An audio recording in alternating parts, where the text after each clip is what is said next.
Following the National Assembly's decision to impeach him on Tuesday evening, the Senate will hear Deputy President Rigathi Gachagwa's impeachment trial in a plenary next week after a motion to form a committee failed. Senate Majority Leader Aaron Cheriot had proposed the creation of an 11-member committee to handle the case. However, Nairobi Senator Edwin Sifuna declined to second the motion, arguing that the matter was of significant public interest. The motion having been deemed to be withdrawn, pursuant to Standing Order 71, the proposal for a special committee is defeated. The Senate will therefore proceed with the investigation of the proposed removal from office by impeachment of His Excellency Rigathi Gachagua, AGH, the Deputy President of the Republic of Kenya, in plenary. Honourable Senators, in line with the schedule of activities for an impeachment hearing in plenary, I hereby give the following directions. A. The clerk to issue invitations to appear to the Deputy President today, Wednesday the 9th of October 2024. B. The clerk to issue invitations to appear to the National Assembly today, Wednesday the 9th of October 2024. The parties to file their responses with the Office of the Clerk of the Senate by Monday the 14th of October 2024 by 5 p.m.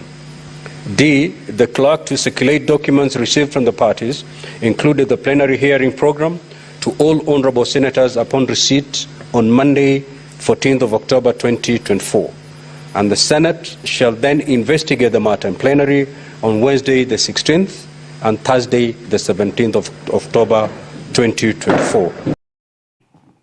Now, Deputy President Gachagwa's legal brigade has now hinted that he will prefer the matter to be referred to the Supreme Court owing to the weight of the allegations. The team led by veteran counsel Paul Mwite and Fred Ngatia want Chief Justice Martha Koome to constitute a 3-judge bench to prosecute the matter. Gachagwa's legal team argued that the impeachment of the Deputy President is a grave matter that needs the bench to hear and determine the matter. Equally, the Law Society of Kenya has been enjoined in the case, challenging removal of the Deputy President.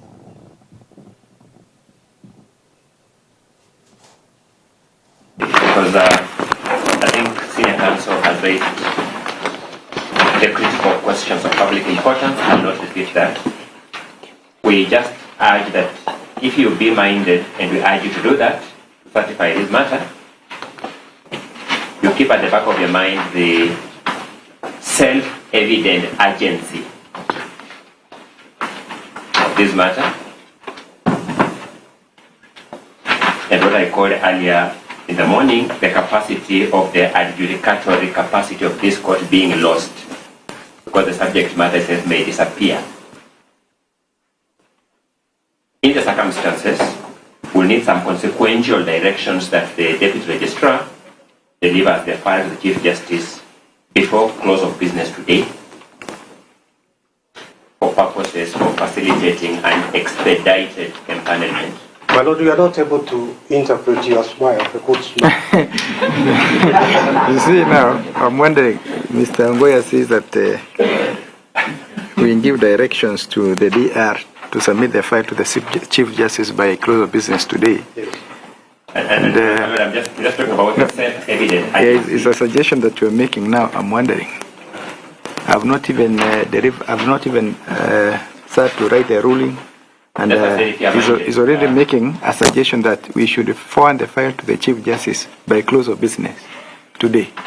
Anyway, let's proceed. Let's proceed, Mr. Ongoya. I prefaced my submission by referring to the self-evident urgency of this matter, because, my Lord, you know that these courts have delivered extempore rulings in the past. And number two, I also alluded to the possibility of the subject matter disappearing because of the pace at which things are happening, yes, as the basis for that proposal. So that if you give that consequential direction for the petitioners, we shall be happy that there is a realistic chance of them having their day in court. That is all. Now, Kenyans have expressed mixed reactions following the impeachment of Deputy Rigathi Gachagua by the National Assembly, where 281 MPs voted in favor, 44 opposed, while 1 abstained. Some citizens believed the impeachment is a critical step towards curbing poor governance in their country. Others, however, feel that the focus should shift from political battles to national development, which they say has been neglected since 2022. Deputy wetu alikuwa anajiongea. Surely Sunday, I apologize. Na according to the Bible, yeyote yule atakaye omba msamaha, Biblia inasema ya kwamba atasamehewa. Nataka kusema ya kwamba mambo ya Gachagua vile ameimpichiwa, mimi sijafurahia juu hawajafanya vizuri juu walianza vizuri na Ruto.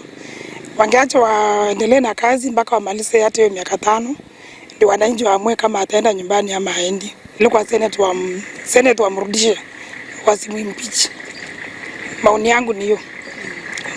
Sijafurahia kwa Gachagua kutumwa nyumbani hata. So mimi naweza furahia kwa Senate tu msaidie tu arudi tu, mimi nitakuwa tu sawa. Sijafurahia MPs kumpeleka hata nyumbani hata. Mimi naweza tu furahia Gachagua akiwa tu vice president kama kawaida. Naona mimi Gachagua ako tu sawa kwa pande ya kazi yake. We begin by saying that recognizing that Kenya is going through a difficult and challenging moment, we now share the following message with the residents of Nairobi County and the entire nation. Serve Nairobians, not just your pockets. Tumikia Nairobi sio mifuko zenu. We are gravely disappointed that despite reported collecting more than 1 billion shillings in revenue, Nairobi County is worse than it was before the current government took office. We appeal to all Kenyans to actively increase the pressure in demanding for good governance and accountability from all political leaders. On our part, we have committed to resume the commitment to deny politicians access to pulpits in our places of worship. May God bless the Nairobi County and the entire nation now and always. Now, in all this, a question that cannot go unasked is, how did we get here? When and from where is the roof leaking? Karen Mdhoni tells the tale of how the deputy president got from being the second in command to now being the topic of impeachment. How did we get here? How did we get here? Truly and diligently. Truly and diligently. Serve the people. Serve the people. And the Republic of Kenya. And the Republic of Kenya. In the office of Deputy President. In the office of the Deputy President. Of the Republic of Kenya. That I will diligently. Serve the people. Discharge my duties. And perform my functions in the said office. May I request that we take it again, please? To the best of my judgment. I'm sorry, let's take it again. Let's take it again. Tension is at the top of Kenya's leadership as President William Ruto and Deputy President Rigathi Gachagua navigate a rocky political partnership. Their relationship started showing cracks after several members of parliament from the Mount Kenya region started showing signs of dissent by voicing their concerns over Gachagua's dominance in determining Mount Kenya political direction. Honorable Speaker, you must direct the Inspector General of Police, who was approved by this House less than a month ago, to ensure that when this House is sitting within the precincts of Parliament, and even outside and including committees of this House sitting, Honorable Speaker, members are secured. Thank you. And even in their homes, Honorable Speaker, they are secured. Because, Honorable Speaker, I say this, being privy to the information that I was privy to and you are privy to on the 25th of June, and knowing, Honorable Speaker, that as Honorable Junet has said, we are not dealing with an ordinary matter, we are not dealing with an ordinary man, we are dealing with a black man with a very black heart. On the 26th of August 2024, their misunderstanding became apparent where both the president and the deputy president gave different statements regarding the Gen Z demonstrations. In Gachagwa's statement, which was way after the president had issued his statement, he made a controversial remark accusing the National Intelligence Service (NIS) of misleading the president regarding the key public sentiments, particularly surrounding opposition of the Finance Bill 2024. Officers of the National Intelligence Service, officers of the National Police Service have told me in confidence they did not get advance intelligence briefs about the magnitude of the protest. Nurdin Haji was a junior officer in the National Intelligence Service before he was appointed as DVP.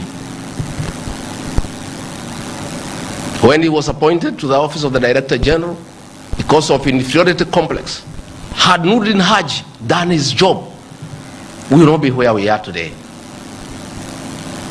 He has no capacity. He is out of the country most of the time on business trips. The country is on his own. My boss, President William Ruto, is exposed.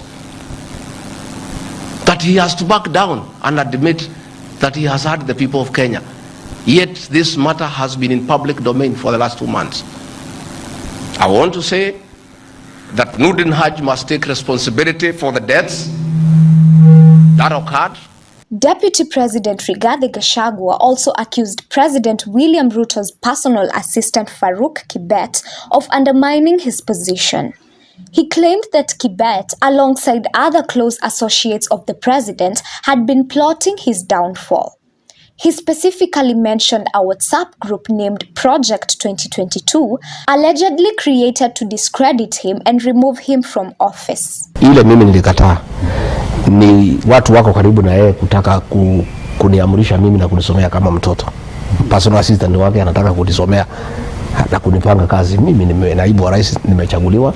Bosi wangu ni wawili, President William Ruto na wananchi wa Kenya. Au watu wengine wako karibu na rais, hapana bosi yangu. Ati kama personal assistant yake anataka kunipangia kazi yangu, wewe enda fali, wewe usema hii enda na huyu, hiyo siwezi kubali.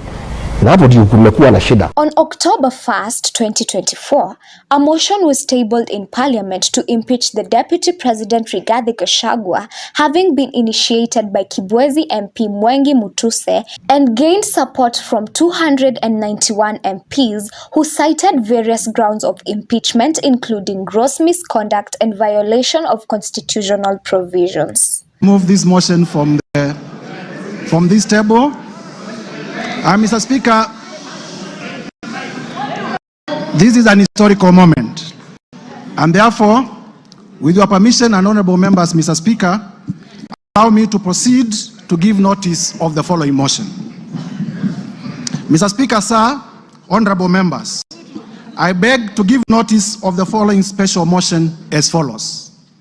Mr. Speaker, pursuant to the provisions of Article 150, Sub-Article 1B and Sub-Article 2 of the same, read together with Article 145 of the Constitution of Kenya that we passed in 2010, and as read together with our standing orders number 64 and 65 of the standing orders of the National Assembly, the Assembly of the Republic of Kenya, this Honorable House resolves to remove from office, by way of impeachment, His Excellency Rigathi Gachagua, EGH, the current Deputy President of the Republic of Kenya. As the debate on the motion is set to begin on Tuesday, Rigathi's claims of betrayal and shadow plots paint a picture of leadership divided at its core. Kenyans at the moment can't help but wonder, will the cracks in the relationship between the president and the deputy president finally break beyond repair? Caroline Muthoni reporting for EBN News.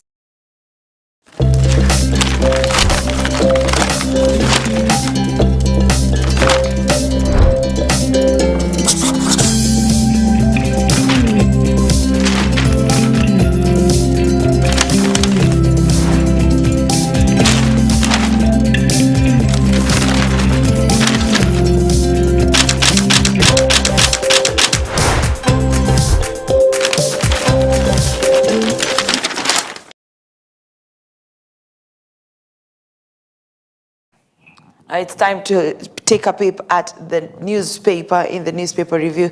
That was an amazing report by Caroline Muthoni earlier on. I was just talking to my director on the other side, and we were just laughing at the very first part of that segment, the swearing in of the deputy president. And there could be some truth in that. Maybe, perhaps, that's where the problem started. I don't know. Now, we kick it off with the Star. Grim future for deputy president as options narrow. Impeachment will potentially bar him from permanently holding any public office. Of course, this is true. Should he be impeached, he can no longer hold a public office. So what's next for him? The Star is going with that. Then 5th Baron Lord Delamere's son, Hugh George Colmondele, dies. Sadly, that is on the sad news. And then, of course, there's the photo there of President William Samoei Ruto and the delegation from the Lakers. Of course, we know that the Lakers said that they're going to build stadiums or courts, basketball courts, and that was what was being signed there. NBA Africa CEO Claire Akamanzi, NBA Deputy Commissioner and Chief Operating Officer Mark Tatum, President William Ruto, 5-time NBA champion Derek Fisher, Sports Cabinet Secretary Kipchumba Murkomen, and NBA Kenya Senior Director and Country Operations Lead Michael Finley at State House. I have more questions for Michael Finley than anyone else in this photo. Anywho, moving on swiftly. At the back of the Star, of course, we have Lions Be Wary. Harambee Stars face Cameroon in doubleheader. This will be on Friday. I'm putting all my hopes on Harambee Stars, of course, hoping and praying for the best that they will bring the trophy home. Then we have the Daily Nation, tall order for Gachagua at the Senate.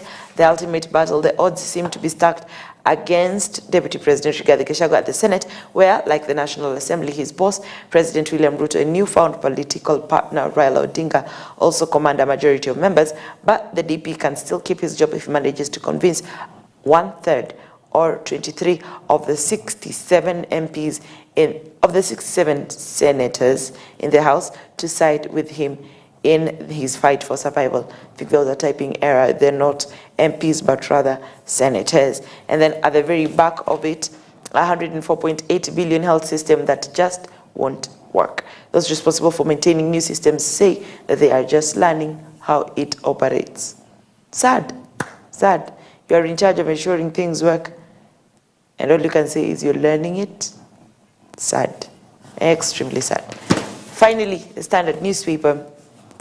Now in the Standard newspaper, why the Deputy President is on a slippery path. Freshly impeached Deputy President Rigathi Gachagua was met with setbacks yesterday after the courts, for the umpteenth time and in the face of 24 cases, declined to suspend the indictment of the country's second in command, even as the Senate moved at breakneck speed to lay ground for his trial that may seal his political fate. And that is what we will be looking at very shortly, or in a very short time. We will be looking at that. We will be talking, we will be looking forward to seeing how this all plays out. I think for the first time this week, I'm going to try and avoid mentioning the name Rigathi Gachagua, and then we'll see how things will turn out come next week.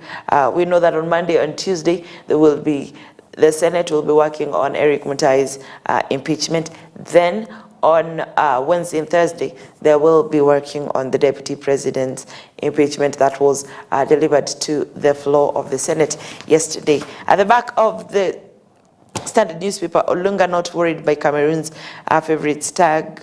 Harambee Stars players warming up at Police Circle Stadium yesterday. The team flies to Cameroon today. That is what they're going with in Harambee Stars drawn against South Sudan. This is during the CHAN competitions. And that marks the end of the EBN TV newspaper review. Not really much to say, with Gachagua being at the very top of everything. Yeah. All right. Now we go to the final section, which is the interview. And for my interview today, we're going to be celebrating the girl child. Anne Mito will be joining me, the founder of Young Mothers Africa. We will be together here in studio in the next 10 minutes or so. If I were you, I will not touch that dial. See you in a few.